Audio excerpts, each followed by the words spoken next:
For great science to happen, people need to meet.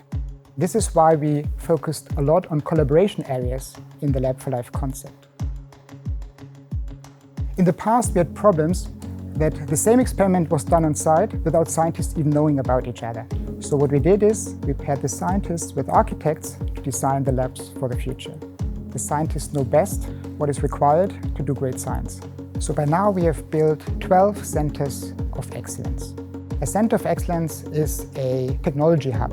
So the key thing in the centers of excellence is bring our top specialists together in a certain skill area.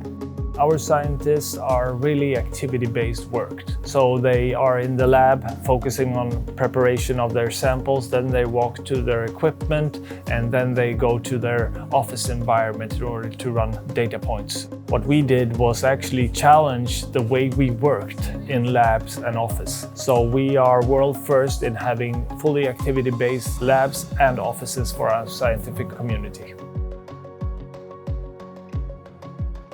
Lab for Life contributes to one part of what AstraZeneca can offer to new and existing employees. Given that we have these lab platforms, you can actually work with the latest methods. You're surrounded by some of the brightest people there are in those areas. And you can develop as a scientist, which I think all of our scientists would like to do. Science changes, and we need to have an environment that can adapt. We can change over time, which we will have to do. It's literally enable us to build new capabilities, oligonucleotides, next generation chemistry, cell therapy. We've been able to use the space that we have and put those capabilities in place, which is driving our pipeline. We've made this transformation in Gothenburg. We're just about to open our fantastic new R&D centre in Cambridge. And over the course of the design and construction of that building, we've used many of the principles that we've learned here in Gothenburg. Open plan labs, open plan offices. And we're seeing that also in Gaithersburg, and we will see that in our new site in Boston as well.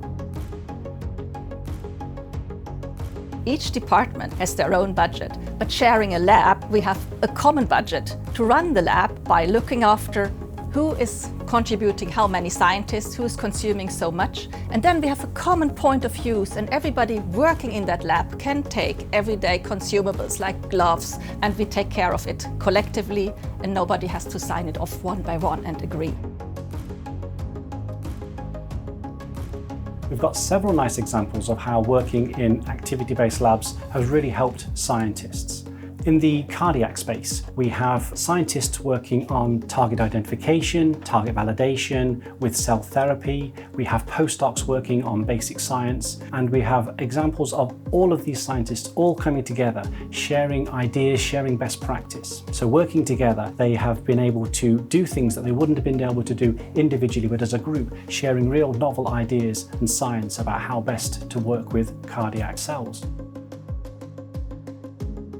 The Center of Excellence of Oligonucleotides is a new type of platform within AstraZeneca that will support projects with a new type of modality called oligonucleotides. What we can do with oligos is to complement what was done before with small molecules, so we can reach and treat diseases in a different way than we used to do.